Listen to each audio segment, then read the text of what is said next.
there. She was one of the major organizers of that. Tonight, Judi Bari is speaking to this class, and then tomorrow she's speaking on campus it's in Univ, is that correct, Bron? Mm-hmm. For part of the speakers series that is held on campus this spring and fall semester.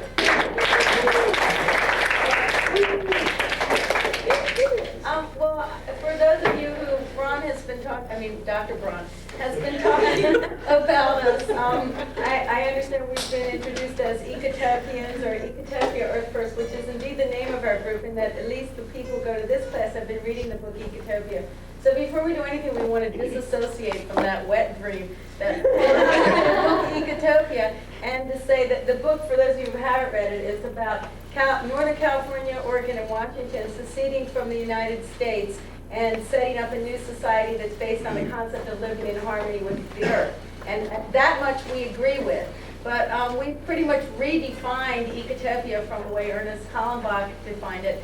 And we have it encapsulated into a song, and maybe we can bring you some of the flavor of that area with this very short song. It's our anthem.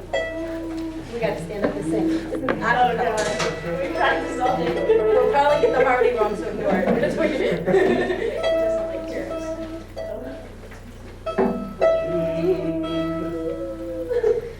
Marijuana, magic mushrooms, big old ancient trees. Ecotopia's got that holy trinity.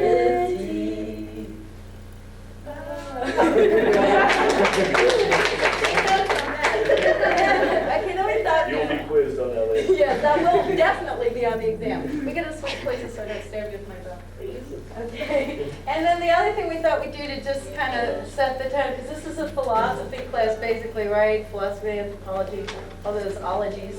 And so just kind of put in perspective all this talking that's going to happen tonight, we thought we'd open with a song that sums up our attitude towards it.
We're all holding it too.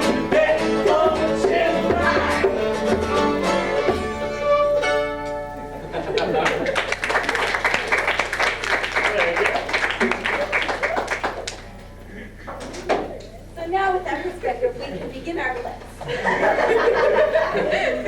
We've come to my cultural anthropology. We definitely come from a different culture. culture. Do you provide a sacrament with that Trinity that you have? We're working on, we did that before we got here. They don't get busted out of state. Anyway, it's very true that we're going to break this up. Yesterday we did an organizing workshop, and today I'm going to talk essentially about theory. We're not going to talk very much about the practice of it at all. Tomorrow night we'll talk about the kind of campaigns we've had, what we've done, the FBI repression, their attempt to annihilate Earth First and our rising from the ashes. And then we'll have a slideshow that will show you those big old ancient trees. But you have to bring your own marijuana and magic mushrooms. But you'll definitely enjoy the slideshow more if you do. And it will show you the kinds of resistance. So tonight all you're going to get is a theory. So tonight is the theory of theory class. So Earth First, as many of you may know, is associated with the theory of deep ecology or biocentrism. Write that down. And then this theory, there's a lot of different interpretations of this theory, so I'm going to give you mine. And I don't even call it deep ecology anymore. I call it revolutionary ecology. Because I think that the theory of deep ecology has revolutionary implications, but I think that the way that it's been presented so far, it's been propounded by Republicans who associated with misanthropy and other reactionary ideas. And so I don't think that people have really grasped this theory and what its implications really are. First of all, I wanted to talk about what is biocentrism. I know some of these people in this class that would probably be elementary, but if you're from one of the other classes, you might not know it yet. So biocentrism is the concept, it means life-centered, as opposed to anthropocentrism, which is human-centered. It's a life-centered view of the world. And the idea of it is that humans are not the center of nature, that nature is not here to serve humans as our little private smorgasbord to consume and spit out when we're done, but that nature, that all species have a right to exist for their own sake, regardless of their usefulness to humans. And I believe that this is not only a theory, I think that this is a law of nature. And I think it exists whether or not we choose to acknowledge it. And I think that our refusal to acknowledge it has led us to the brink of destruction of the Earth's life support systems. And first of all, I want to say also that this idea of biocentrism, though, is not new at all. It's not a new theory. It's ancient native wisdom. You've heard the expressions probably, Earth does not belong to man, man belongs to Earth, or we did not weave the web of life. Of course, I would check that man part, it should be humans, but the person who made up that quote was androcentric, which is male-centered. But at any rate, or another one is, we did not weave the web of life, we are only part of it, we are a strand in it, what we do to the web, we do to ourselves. So that kind of theories, those are biocentric views of looking at the Earth. And although it's not a new concept at all, in the context of today's industrial society, I think that the idea of biocentrism is a very revolutionary idea. So why do I think that it's revolutionary? Well, the first reason is because it contradicts capitalism. That if you believe in the ideas of biocentrism, you cannot consistently also believe in the ideas of capitalism. And there's several reasons for this. Capitalism is based on the idea of private property. That's one of the central ideas of capitalism. And private property, which I want to distinguish from personal property, is the stuff that you have for your own use. But private property under capitalism, that consists of humans owning the earth for the purpose of exploiting it. Okay, so like if you're a corporation like Maxam, for example, out in the redwoods, then you say you own these redwoods. Well, Charles Hurwitz, the corporate raider who heads Maxam, he's just this little slime ball of a guy, and yet he claims to own these 2,000-year-old trees. And that is totally inconsistent with the idea of equality of all species, that some corporate raider, because of the laws of a system that's 200 years old, can claim to own a 2,000-year-old tree. That doesn't even make sense to me. I can't acknowledge that man's right to ownership. He's just a blip in the lifetime of that tree.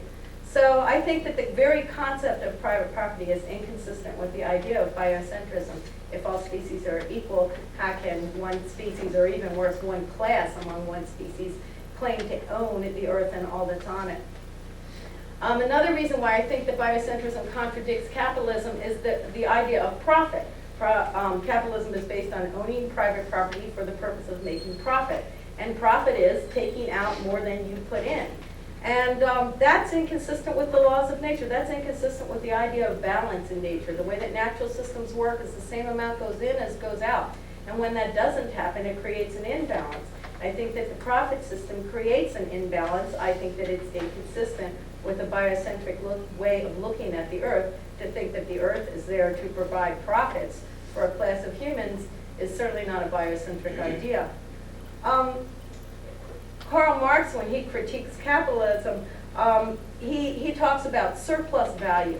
Surplus value is the amount, the profit. He calls it surplus value. He says this is the value of the worker's labor that the capitalist has taken out and not given back to the worker. And that's what he puts in his pocket as profit. It's called surplus value, the amount of the value of the goods produced that exceeds the amount that's paid to the worker is the surplus value.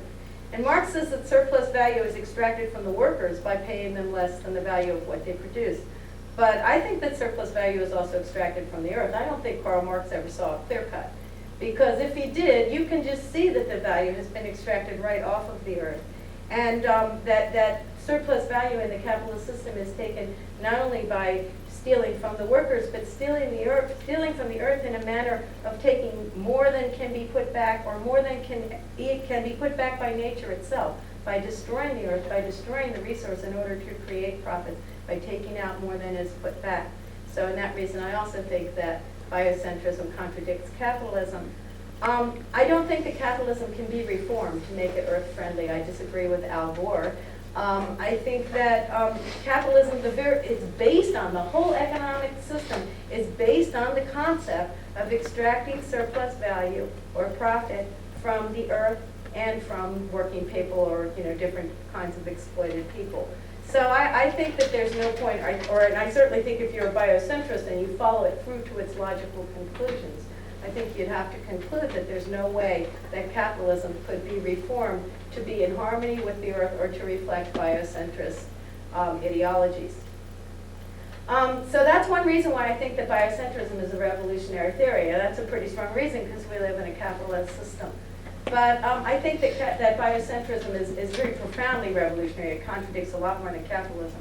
I also think it contradicts communism, and socialism, all the leftist ideologies that I've ever heard of. That all of these ideologies, communism, socialism, whatever, that they speak only of redistributing the spoils of raping the earth. They talk about distributing the wealth, quote unquote, more equally among the different classes of humans. But they don't even address the issue of the basic relationship of the society to the earth. And the relationship of this industrial society to the earth is to suck it dry. It's not a relationship of any balance or putting it back. The earth is seen as a resource. Karl Marx says, all value derives from labor, therefore the workers should own all wealth. Again, I think that Marx missed the factor of the earth. He says that value is derived by human labor working on resources, but the resources are seen as inert. And I think that the earth is alive, and these resources are certainly not inert. So to say that value is only derived from human labor, but not derived by what that labor is being worked on, I think he's missing half the picture. And I can give you an example from my own region, is that if you take two trees standing right next to each other in a forest, and one's a redwood tree and one's a Douglas fir tree, and you use the same chainsaw and the same amount of labor to cut down each of those trees, and they're the same thickness, and you take them off to the mill and mill them up, then the redwood's going to be worth a lot more than the fir. Well, why is that? It's because the redwood has qualities that fir doesn't have. It's rot resistant, for example, so it can be used for foundations and siding. Those are qualities that the earth put into that wood. The laborer didn't put those qualities into the wood. So I think that Marx's view that value derives only from what humans do to the things in the earth just shows his extreme anthropocentrism, that he didn't consider, even as a factor, what the earth was putting into this formula. So that's another piece of why communism or Marx's theories are inconsistent with biocentric views.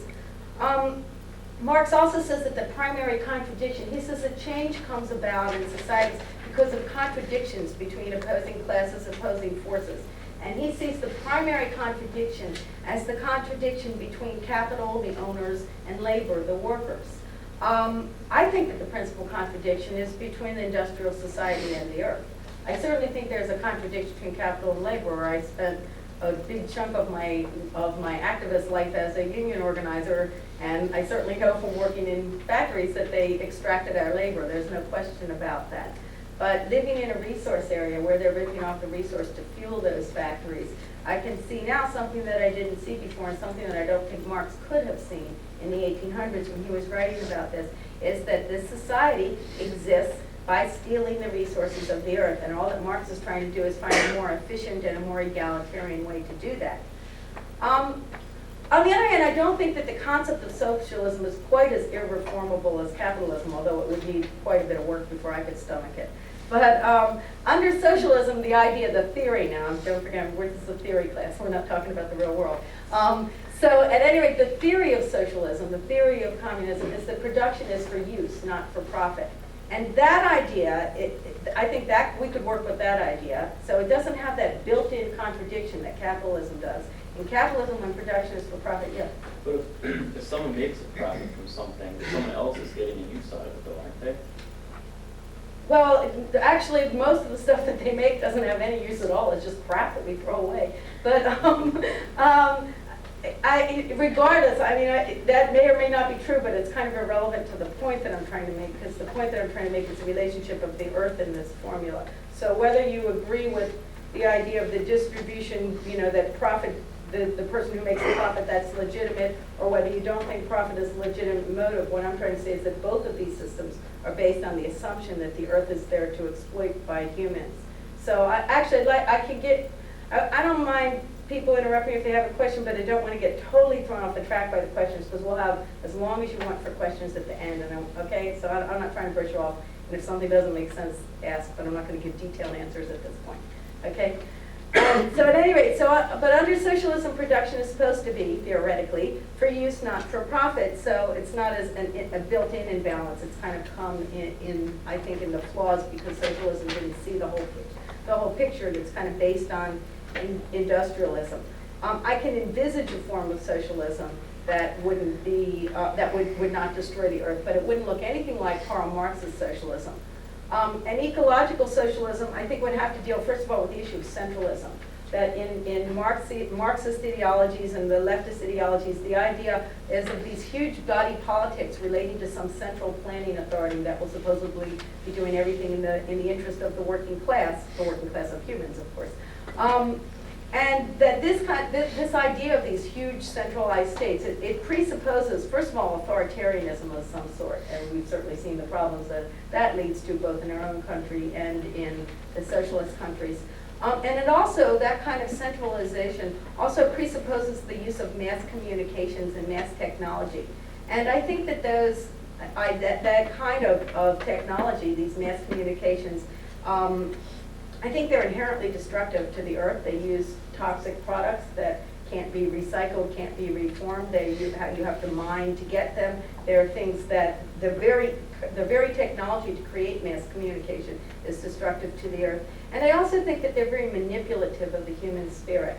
The idea of Big Brother on the television telling us what to think, that clearly seems like part of the problem to me.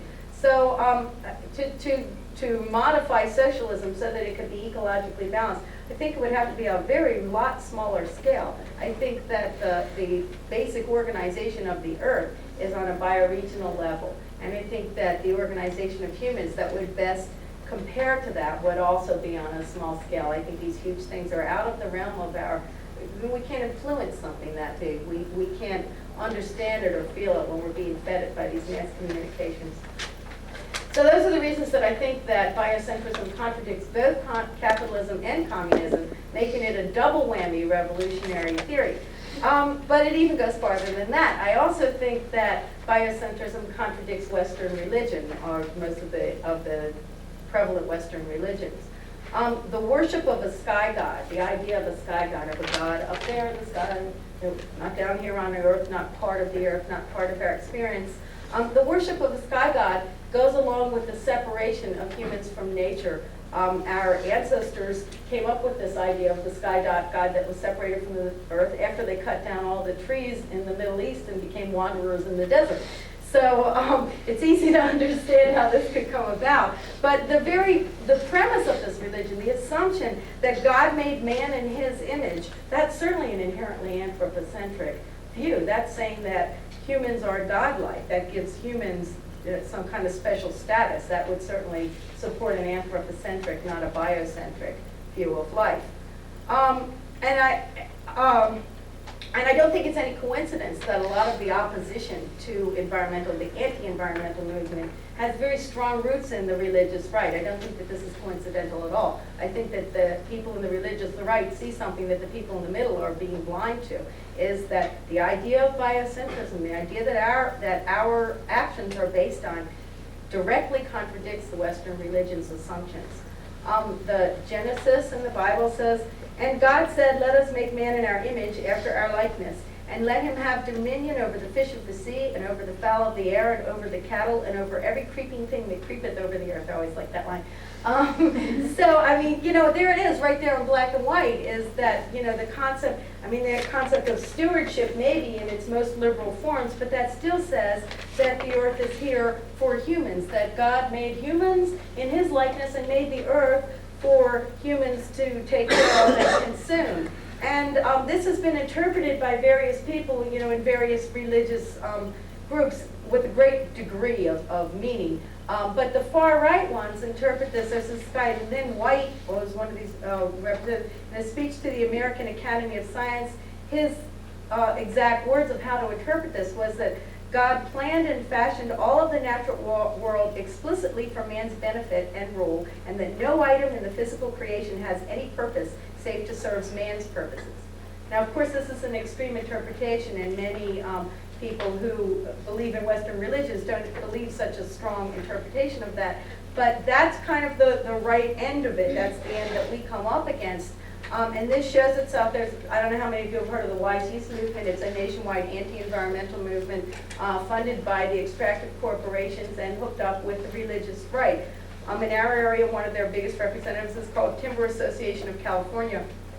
They even have their own state senator now named Bill Dannemeyer. Bill Dannemeyer put out this rabid piece in which he describes us as pagans and heathens who, quote, worship the creation instead of the creator. So actually, I guess if you want to put it in the terms of worship, I think worship isn't really the right term. But certainly, I wouldn't disagree with that. So I think that this shows that there's really a basic contradiction between the idea of biocentrism and the idea of Western religion. So now there's three reasons in which it's revolutionary and is contradicting the prevalent ideas in our society. Now there's one more to go, and that is that I think that biocentrism contradicts patriarchy.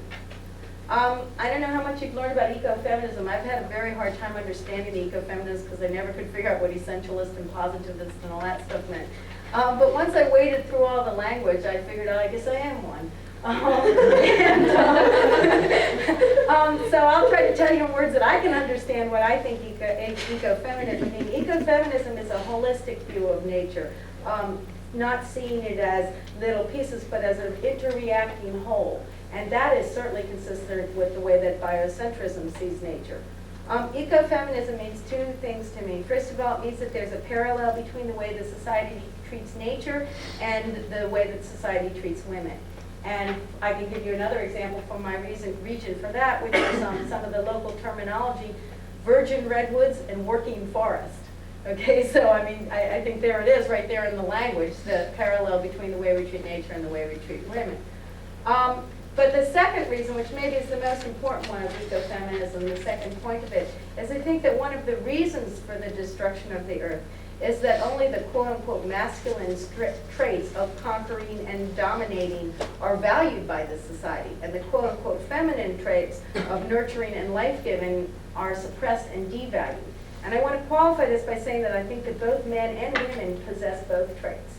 But I think that this society separates us at birth and tries to get us to separate and exaggerate the different traits in the different genders, and kind of perverts this natural balance of the male and the female that exists on the earth into something destructive where only the male is valued, and by both men and women. Now, I can be valued by the society because I'm an aggressive woman, but you know, a nurturing man is not valued by the society. So I want to make the point that I'm not saying individual men and individual women. I'm saying male roles and female roles as defined by the society. Which is one way of saying you're not an essentialist, for those of you who've been reading this If I knew what ecofeminism. essentialist was, I'd Right, be that's for those who just read the ecofeminism stuff. But at any rate, but so I think, so I just said that I think that the feminine is suppressed in the society, and I want to say how it's suppressed in the society. One of the ways that the feminine is suppressed by the society is the way that the colonial powers, meaning our country among others, have forcibly removed tribal women's roles in their societies as the keepers of the forest and of the keepers of agriculture. And the methodology that women have used for centuries, for eons, in the tribal societies in the third world, of interacting with the Earth's fertility cycles, these are replaced by men and machines, which instead of interacting with and enhancing the fertility cycles at a pace that the Earth can restore and regenerate, instead they rip off the fertility cycle and destroy it. Logging is an example, and agribusiness is an example. You know, as opposed to the kind of forest use that doesn't involve these big chainsaws and stuff that's been going on for eons and eons. The use of forests, of trees, of forest products can be done without destroying the forest. But industrial logging is just come in and take it all, and at such a rate that it can't grow back. And then the same is the difference between agriculture and agribusiness. Agriculture being something that has been done. I mean, take China, for example. You know, how many years have they tilled the soil? You know, I don't know how many billions, anthropologists should tell me that, but you know, billions of years tilling the soil with methodology that put fertility back into the soil for the next year so that it was a cycle. And then along comes agribusiness. Let's make it grow 20 times as much, and we'll put artificial fertilizers in, and you know, that kind of thing. So it's a different approach, and it's a masculine, quote unquote, masculine approach rather than a feminine approach. So that's one of the ways that the feminine has been suppressed worldwide, is by the colonial powers taking away the role of the women in relating to nature. And this is the reason why a lot of third world environmental movements are women's movements. An example of that, the most well-known, of course, is Chipko, the tree huggers in India. Another one is in Kenya. They have the women's tree planting movement. In Brazil, they have a very awesome women's movement defending the forests, in which they've had, you know, hundreds of women occupy logging sites and dismantle machinery in broad daylight and other things like that. So the reason for that is because the particular role of women is being eliminated. Another way that I think the society suppresses the feminine is to suppress women's knowledge, to suppress feminine ways of knowing. What is that, epistemological or something like that, Bron? You're trying to tell me? Women's epistemology is suppressed. And so that the knowledge of the ways of the earth that are based on observation and experience and passed down through generations, that's dismissed as superstition. And instead, the only way of knowing that this society values is the scientific method, which is a very self-consciously masculine method. They call themselves, and I will get into in a little while how they call themselves that. But so that the idea of the scientific method is reductionism, is that looking at each piece is learning to know something by looking at the pieces. And that certainly contradicts the biocentric holistic view and also the ecofeminist holistic view of nature of the world, that it's not little pieces, that's an interacting whole, and that you can learn it by observation of the whole, not by cutting it into pieces, because it's an interacting system. But the scientific method is held up in the society as absolute truth, not to be challenged. And it's used as a justification for destroying nature, as anyone who's ever seen a timber harvest plan would know. The scientific method, if you go back to the history of the philosophy of the scientific method, if you go back to its roots, to its beginnings, it's not as obvious sometimes anymore, but if you go back to the roots of this theory, you can really see how overtly masculinist it is. It sees humans as separate from nature, certainly, but, well, let's start with the idea of reductionism.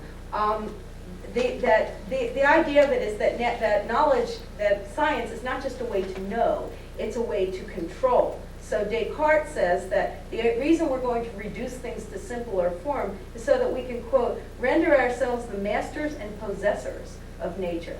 Okay, that this is going to be the product of the scientific knowledge is not just knowledge of, but to be the masters and possessors of nature. Bacon was even worse. Bacon was a total pig, and that's why they called him Bacon, or maybe that's why they called pigs, because Bacon says that the scientific method is an aggressive way of knowing things. They had actually a society there, a scientific society at the very beginning, to promote the scientific method, in which they even called it a masculinist society. So he says that this kind of knowledge is an aggressive method. He says, quote, "The nature of things betrays itself more readily under vexation than in its natural form." So we're not just going to separate things, we're going to start plying with it and messing it up. We're going to torture it to make it reveal its form. He says, science is, quote, "not merely a gentle guidance over nature's course. They, the scientists, have the power to conquer and subdue her, to shake her to her foundations. And that the reason to do this is to, quote, "create a blessed race of humans who would dominate both nature and society." And I guess we all know what blessed race that was. They almost managed to impose it during World War II. But at any rate, so the implications of this theory, which very few people I think are even aware of in this day and age, what are the roots of this idea of the scientific method? The idea that is we're going to cut this thing apart and torture it and make it reveal, I mean, the word that betrays, the nature of things betrays itself. What kind of attitude is somebody taking into the world with that kind of language? That the whole idea is dominance, and those are what I was saying, that the kind of knowledge that's valued by this society is the masculine traits of dominance and aggression. And here they are right in the scientific method, which is also the other essential part of it is the separations of humans from nature. And now, well, the question is, has this even resulted in truth? I mean, is the scientific method, regardless of what my opinion of it is, has the scientific method resulted in truth? I'd have to answer that although in the short term, we may have been able to vex nature so that we could get more stuff for ourselves. In the long term, I think that earth first is right, nature bats last. And I don't think that the scientific method has resulted in truth at all. It's created fertilizers that create barren soils, that destroy the fertility cycles of the soil. It's created flood control methods that result in super flooding, as people in the Midwest certainly know. It's created antibiotics that produce super bacteria. I don't think that the idea of cutting nature into pieces and torturing it has proven to be a method that reveals ultimate truth. It may have a temporary benefit of getting more stuff for us, but I don't think it's given us any kind of viable method of living on the earth, or any kind of humility or respect of where we're living and what we're living with and who we're living with.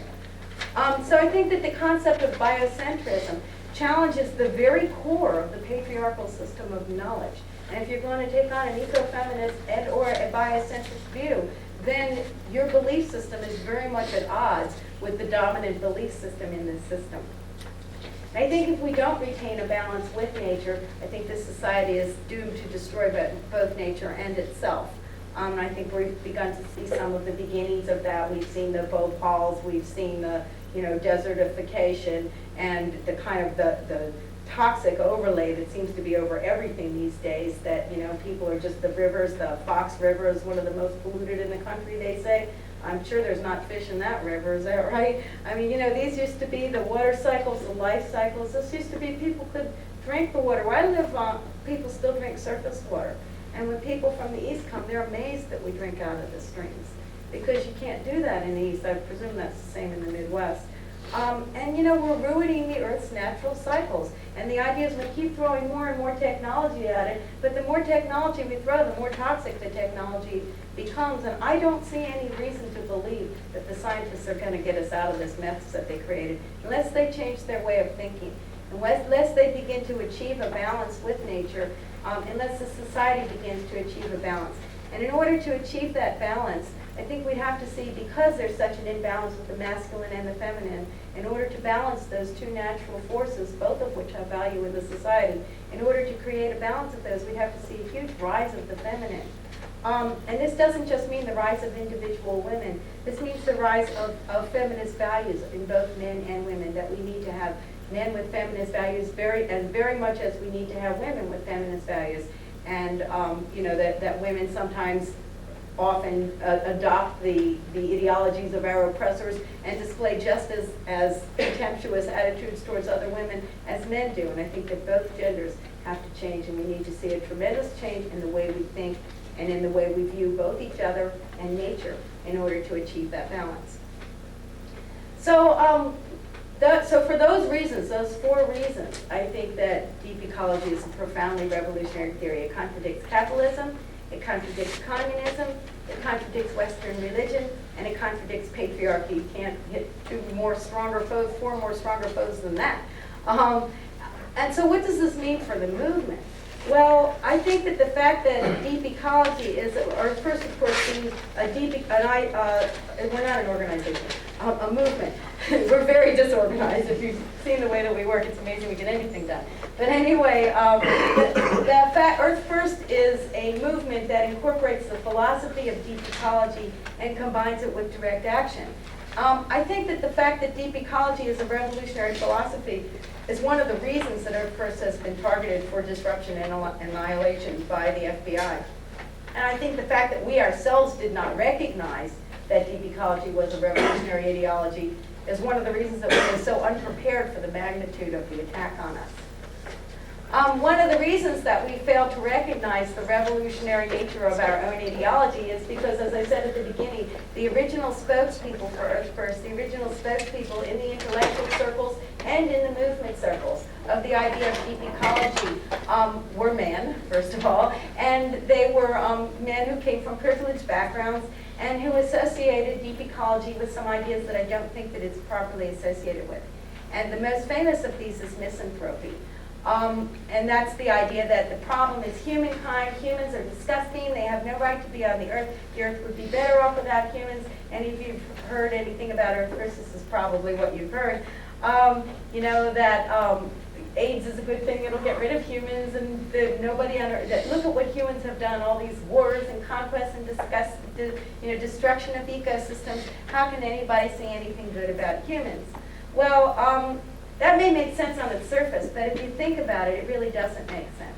Because even the most misanthropic Earth Firster in the world would not deny that there are societies of humans, the Quiche in Guatemala, the Penan in Borneo, various tribal societies that still survive, that have lived on the earth for 10,000 years without destroying the earth. So the only way that you could say that the problem was humans is if you said that those tribes are subhuman. And I don't think that misanthropes are inclined to say that.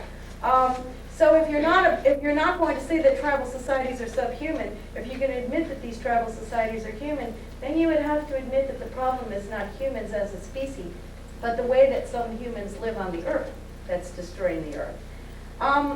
One of the responses to that from the misanthropes is they say, yeah, but those tribal societies, they just want to mimic our ways. The only reason that they don't is because they're not exposed to them. And as soon as they're exposed to our ways, they quickly mimic them.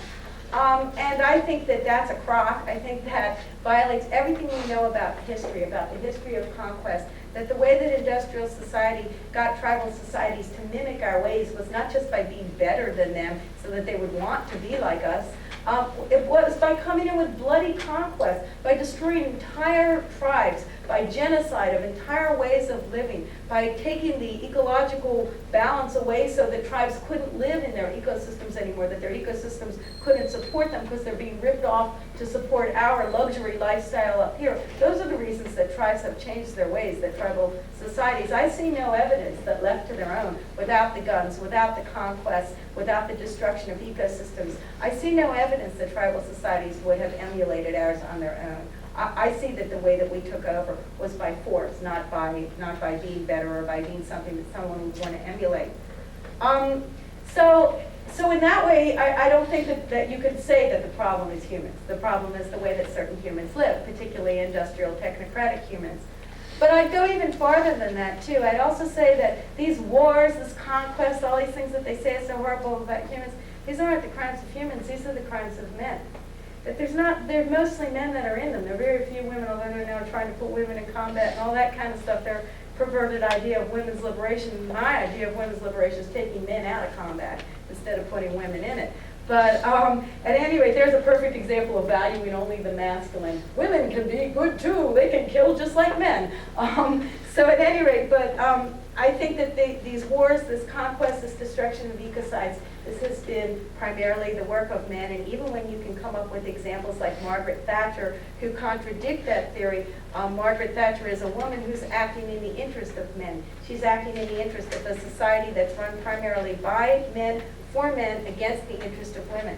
So that I think that the very things that the misanthropes are saying, which by pure coincidence are nearly all men, I don't know very many women misanthropes, these are the crimes of, not the crimes of humans as a whole, but the crimes of a certain types of humans.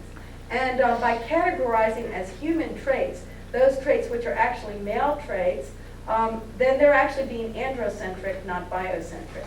And the misanthropes describe their theory as the ultimate humility, is to say that humans are disgusting. I don't think it's humility, I think it's the ultimate arrogance to describe as human traits those traits that are traits of industrial technocratic society and traits of males in that society, to describe that as traits of all of humankind, to make some kind of equality between the slave and the slave master, between the oppressor and the oppressed, between working people and capitalist owners.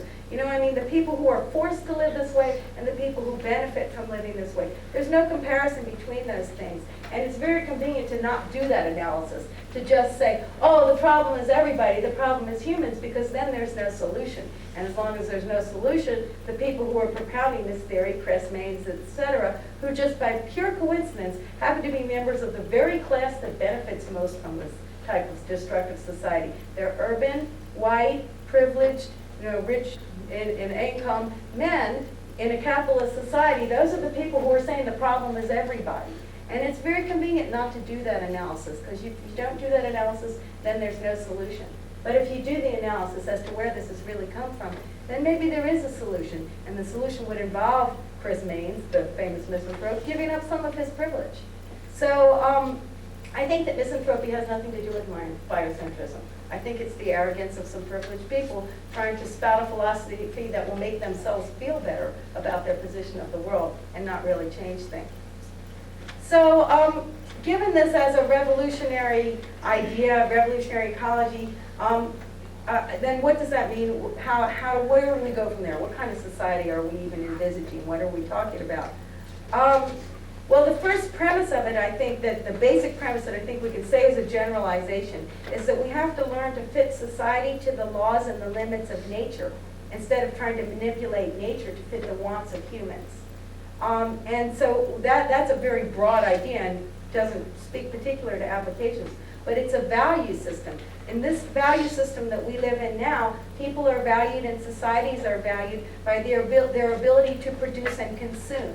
The more stuff that you can get, the more you're looked up on. The more money that you can get, the more acquisitions, the more comfortable you can live. That's considered a measure of your success, either as a system, so communism is a failure because it's not providing these things, right? But capitalism is a success because it is. Well, that's a value system. I think we need to have a different value system where people are valued by how much their society can live in balance with nature and not impact either other societies that are being exploited for their benefit or not impact nature so that it can't recover. And so what exactly we're talking about? Well, I think that again, this comes out back to the way you think. There's this kind of, along with the masculinist ways of thinking, there's this linear method of thought. You certainly see this in Marxism. First you had tribalism, then you had slaveocracy, then you had feudalism, then you had capitalism, and now comes the wonderful communism and everything will be great. And it's seen as a continuum.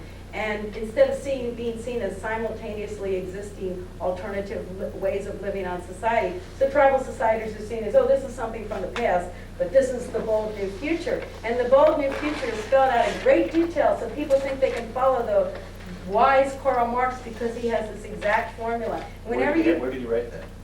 Where did he write it? Well, Karl Marx, where did you write That's this my exact formula? The formula. Well, I mean, well, I don't know, maybe he didn't get it. Maybe he didn't. I don't know. He didn't write the exact formula. Well, the things about the withering away of the state and all that kind of stuff, that we're going to eliminate the classes, the workers are going to take control. I guess Lenin did it. Lenin took it from where Marx is, you know, in the councils of the Soviets, and now that the state represents the workers, we don't need unions anymore, and all of those things. So it certainly has been, and each one of these philosophers took it way into the future. And I don't think that that can be done. I don't think we can see that far from here. I think we have to build the road as we travel it. I think we can see certain big things that are wrong, but I can't tell exactly what the new society would look like, what a society that lived in harmony with nature would look like. It's not okay to me to just say back to the Pleistocene. That's a very flip answer, and it's cute and it ends the discussion, but it's not a real answer. We can't go back to the Pleistocene. If there is a nuclear war tomorrow, and all remnants of society were destroyed, and the roving bands of humanoids that were left had an ideology in which they thought that technology was horrible because it had created this nuclear war, I don't think we'd have we still wouldn't be going back to the Pleistocene, because we can't erase our collective knowledge. So the first man that tried to tell me to put on a 200-pound burden basket and drag it up the hills, I think I would real quick remember the invention of the wheel. I don't think that we can erase our collective memory. So I think that trying to say that, let's go back to a simpler time and these imagined perfect times. The eco-feminists sometimes do this. Back to the time when we had matriarchal societies. We don't know that we ever had matriarchal societies, you know? So instead of trying to create a mythical perfect past, I think we have to look to how do we get from here to where we want to go. Even though we don't know every single detail of where we want to go, we have to figure that out as we go along. So some of the parts that I can see that are quite clear to me, the first one is that corporations suck. Corporations have no place on this earth. The only purpose of a corporation is to make profit. Now, I'm not talking about small businesses, because I myself am not particularly against small businesses at this point in the transition. Small businesses, you know, capitalism suppresses free enterprise. It doesn't create it. Capitalism is these huge corporations that come in and swallow up all the little businesses and you know, the businesses where people work at the job. I can think of several little stores and small logging companies and stuff like that in our area where the owners work alongside with the people that work in the company and don't make any huge amount. And the purpose of the business is to provide services that are needed in the community as well as to make enough money for people to live on. That's quite different than a corporation. Corporations are based, usually they're global, they're based out of the areas that they're exploiting, and the only purpose of a corporation is to make money. It has no interest in community, it has no interest in the long-term survival of the areas in which it's working, it just exists to make money. So the first thing I would have to say is that I think we need to get rid of corporations, and we're doing what we can in the Redwood region, blocking their operations every chance we get, exposing their slimy backroom dealings every chance that we get. But, you know, that's a pretty hard one, getting rid of the corporations, because that's who's really in control. The government isn't really in control. The corporations are in control. They're bigger than the government. They're global. And they're not accountable. You don't get to elect the corporate heads. There they are. You have no say over them. Another thing that I think that's wrong, though, I mean, but if I were to be able to oppose the revolution tomorrow, the first law would be no corporations. Okay. The second, no out-of-town. That wouldn't be the revolution. Huh? That would Opposing the revolution. Yeah, I guess opposing the revolution wouldn't be the revolution. Oh well. Whatever. If the revolution were just to happen, and the corporation, we'd have the withering away of the corporations. And another thing I can see immediately that I think has to go is the oil economy. The very idea of using these fossil fuels as the basis of our energy.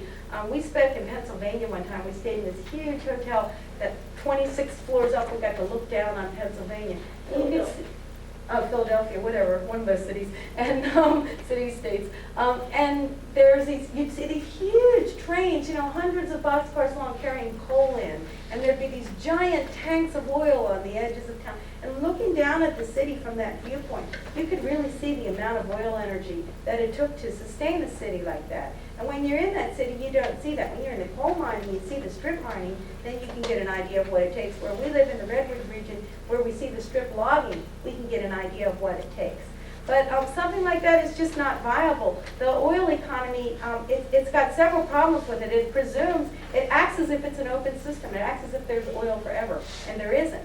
There's only a limited amount of oil, and every bit of oil that we use goes into our atmosphere and converts our atmosphere in a way that's negative to us being able to continue to live here. So the scientists, the reductionist scientists that only look at one piece of the problem at a time, have chosen oil as the fuel to fuel this industrial technocratic society. And it's clear to me that we're going to have to find a more sustainable fuel than that. But how do you do that? Well, we're so hooked into oil, we're so addicted to oil, the way that this society is right now, that I think we need to use the remainder of the oil reserves to convert away from oil. For example, I have solar collectors on my house, so I'm real right on and cool, right? Well, a solar collector lasts about 20 years, and it takes about 10 years for the solar collector to make enough energy to make up for the amount of oil energy it took to make the solar collector. Okay, so they're made out of plastic, they're made out of all of these things, and then plus there's no solar powered factories to make solar collectors at this point. So, you know, that's, if we're really serious about converting, we have to realize that we're going to need oil to convert from oil. And if we were a wise society looking towards the future instead of looking for the short term, then we would be trying to figure out what other fuels can we use that are sustainable, and how can we convert to those fuels and use what oil we still have left, both how much more we can take out of the ground and how much more we can afford to put into the atmosphere. We need to use that to convert away from oil. One of the biggest problems, I think, is the idea of consumption, the very ideology of consumption that we live in. Like I said before, we live in a society that values consumption as a measure of success. But there's a lot more wrong with that than there seems on the surface. It's not just that it's greedy and that it's not sustainable. It's that this society separates us. It separates us from nature, it separates us from community with nature, and it separates us from community with each other. And, you know, when you talk about deep ecology and biocentrism, I was born in the East, and I would have never have conceived of deep ecology. I would have thought that people talking about that were crazy until I got the opportunity to experience wilderness, to experience living near the earth myself, and to learn what it's like to live close to the earth. It's something that we're denied in this society, and it's really a basic human need. And I'm saying this from experience. Now that I know what, I live in the forest, and now what I know what it's like to live that close to it. I know something that's been missing from my life all along. And, but this society, most people never get the opportunity to experience the earth, the opportunity to feel the life of the earth, to understand that we're not the supreme beings on earth. All you have to do, one of the reasons I want to get rid of all the redwoods, because they're such good teachers. All you got to do is stand next to a 2,000-year-old redwood and look up at it, and you know you're not the supreme being on earth. There's no question about it. But the idea that this society, what we do with this separation from nature and separation from each other, increasingly, now we're not tribes anymore, now we're extended families. Oh, well, now let's break the extended families down into nuclear families, and increasingly the nuclear families are being atomized. There's more and more people living completely alone. It's a very inefficient use of our resources. The number of housing units is greatly increasing. The number of duplications of cooking and cleaning and all those kind of things, you know, now we have to have all these appliances so that we can clean quickly enough and cook quickly enough to make up for the inefficiency of living in these teeny-beeny units. So that the amount of time that people in a community, in a community that cook together, spend on cooking would be much less than these individuals spend with all of these labor-saving appliances. So the breaking apart of people from each other and from the earth creates a need for more consumption. And it creates a need, first of all, just the efficiency question that I'm talking about, that it's a very inefficient way of living. So we have to consume more products just to live, subsistence live. But also, it creates a longing. It creates a longing in people that they don't know what it is. And the television tells us that we want things, and we get more and more things to fill that longing, and it's never filled. And I think that the separation from earth is one of the ways that the culture of consumption is fueled, because what we really need is community with the earth and community with each other. So I think that we need another kind of society. One of the ways along the way towards transition is we need to be living in larger groups. We need to have communities of people who live together, who love each other, who take care of each other from birth to death, instead of this atomization that we have, and instead of replacing community with nature with the consumption of things. And of course, all of the ideas of how we would live on Earth would never work if we don't figure out a way to reduce the population. It doesn't matter how efficient we are, it doesn't matter how right on we are, the Earth can't support 10 billion people, and that's what we're going to have. And I don't know how many years, somebody may know that's where that, like we're at like 5.5 billion right now, and it's, I don't know what it is, 20 years or something till we hit 10 billion, because it increases geometrically. And if we continue increasing the population, we're going to continue to degrade the earth and the lives of the people living on it. And a lot of people chafe when you talk about population control. I have been one of them, because just like the deep ecology being hooked up with misanthropy, population control has been hooked up with this Malthusian ideas of letting only the privileged continue to live, and the kind of super race idea that, you know, certain people are allowed to live and certain people aren't, and that we're somehow better by nature, by the fact that we happen to be born in a colonizer country instead of a colonial country.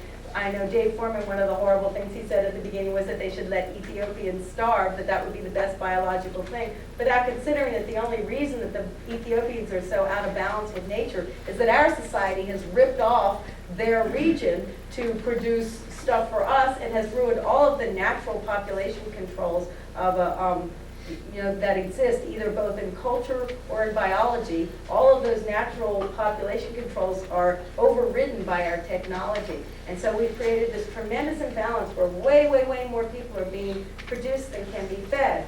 But to say, well, the problem is the third world, you hear that a lot too. Well, it's the third world that's overpopulated. We have to go out and sterilize the Puerto Ricans, and we got to figure out, what we can do about these, Ethiopians but actually, I think one thing that's clear that we need to remember is that population isn't the only problem. The United States consists of 6% of the world's population, and we consume 50% of the world's resources. That means you would have the same benefit to the earth if you killed all 6% or 94%, depending on which ones you pick.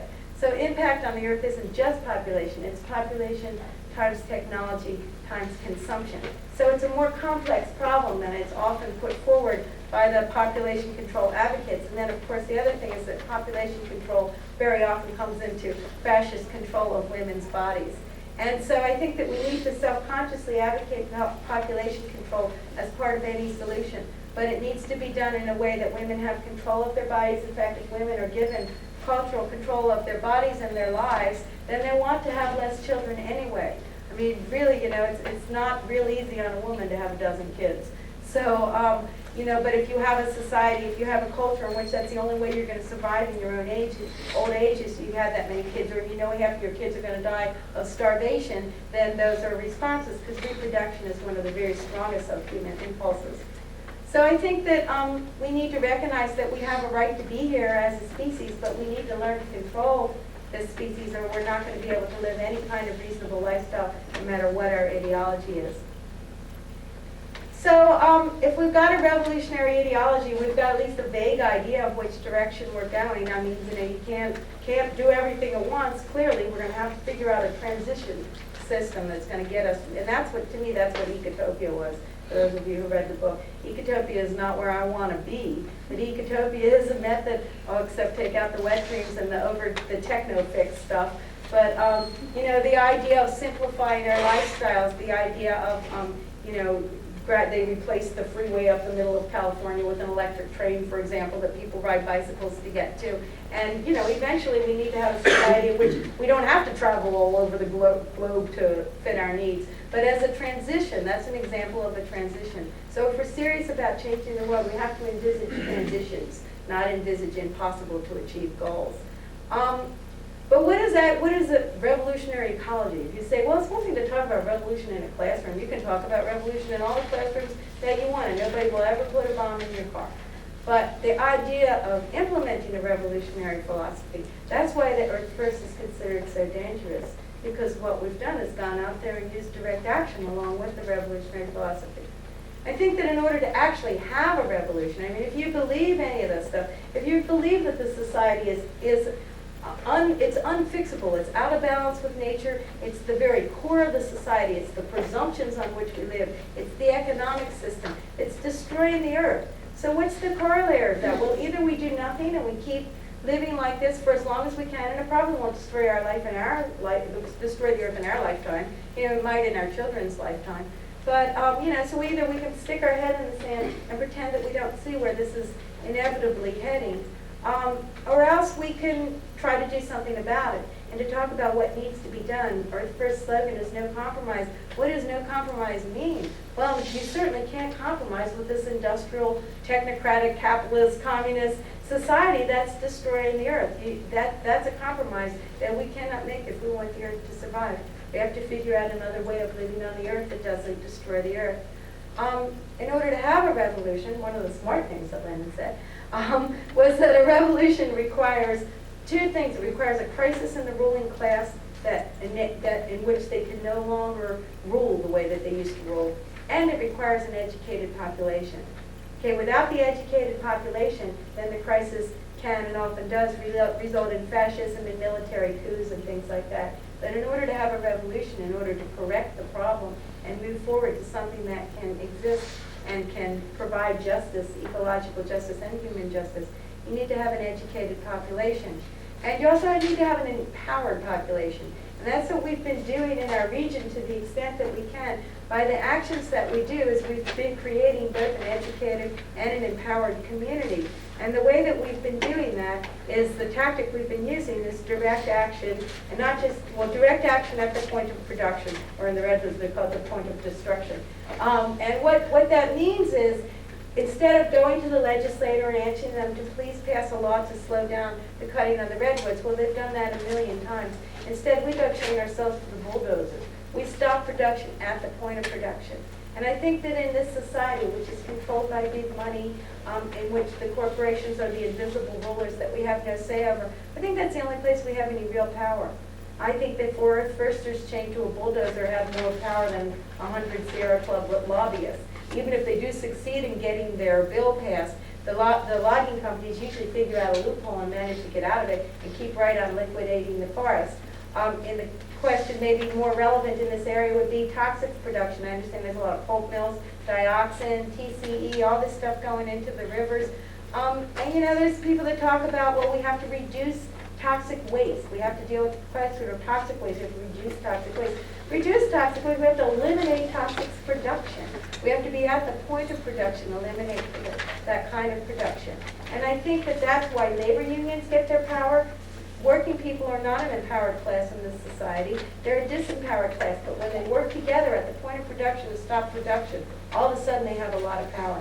And I think the same is true of Earth First, because our methods have been to go right to the point of production and not to go to any of the intermediary steps in the society, then I think that we've had power beyond our numbers. I haven't seen Clinton calling a toxic summit like he called a timber summit. And that's because there hasn't been that kind of direct action component in the toxics movement. And I think that's needed for us to bring about a change in the society. And I think it's important that the ideas that we're promoting, that we don't alienate our message with hate, with including self-hate, things like saying that AIDS is a good thing, or that Ethiopians should starve, or that humans don't have a right to be here. We have a right to be here. And we have a right to have children. And I don't think that we should, if we're serious about this message, if we're serious about educating people and trying to bring about real change, I think we need to build our movement on an ideology that's based on love and not one that's based on hate, and one that's based on inclusiveness. I think that it's important not just for us to discuss these ideas in the classroom, and it's not just important for privileged college kids to come on their weekend or their day off, or even to skip class and go block a log road. That's not enough. I think that the ideas, the revolutionary ideas, in order for there to be a real change, have to be in the hands of the disempowered people of the society, because the people who benefit from the destruction of the earth have too much to lose by bringing about a real change.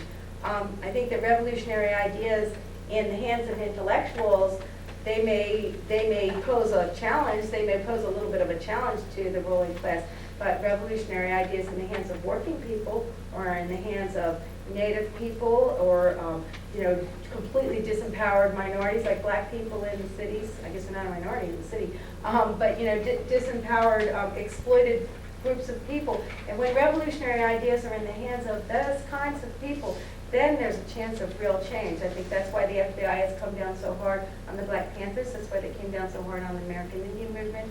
And I think that the fact that we were beginning to get these ideas out, not just to college students, but to the working people themselves. We've been convincing loggers to join us. We've had people realizing that the power is in our hands, and if we work collectively, we can change things. And one of the reasons why it's so important that working people, they bear the brunt. Working people in these disempowered minorities and other cultures, colonial cultures, they bear the brunt of the destruction of the earth. We're pretty insulated from it by our privilege. The people who bear the brunt of it, the YCS movement, this anti-environmental movement, their whole line is to paint environmentalists as being anti-workers, being just these privileged people out to save scenery. And we're not out to save scenery. We're out to save the life support systems of the earth. And so why are working people so important? Well, privileged people can just say, well, please pass a law to change this, or we can chain ourselves to a bulldozer and get arrested and taken away. But working people have their hands on the machinery. And who can really, I mean, how arrogant is it for me to come into somebody who's barely supporting their family and saying, your job shouldn't exist, go home. But when the person who's working in that toxic factory can say, this job is killing me and my family. I didn't come here to die, I came here to live. When that consciousness gets into the hands of the people who are working, that's when we can see a real change.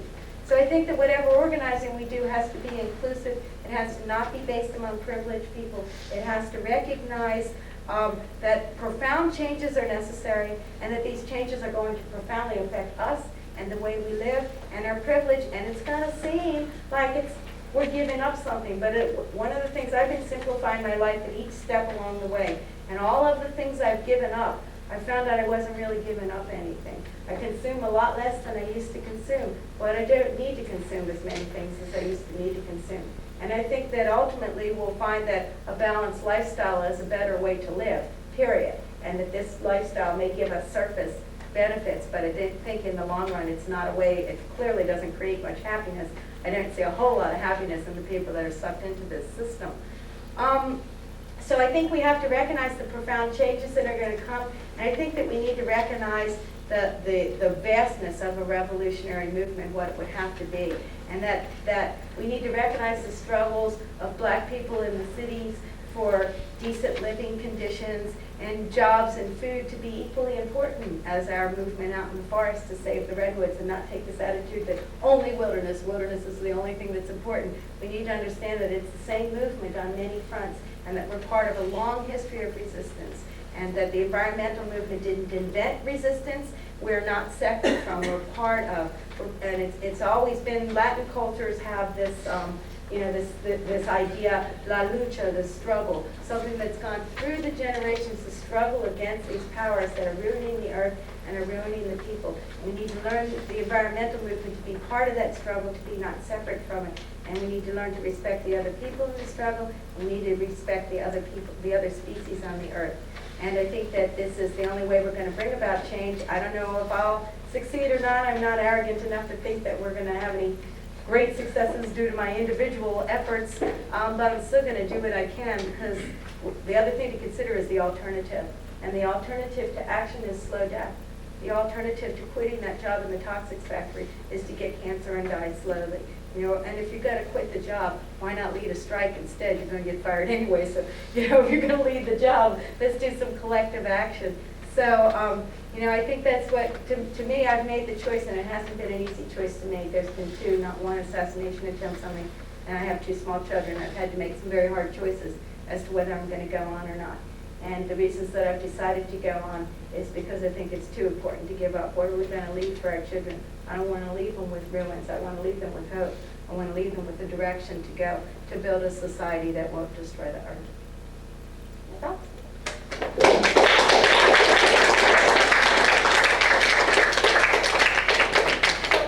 What we thought maybe we do, since the least so I don't have to keep talking without break, is to take a little musical interlude, and everybody save your questions for a couple minutes, and then we can have as many questions as you all want.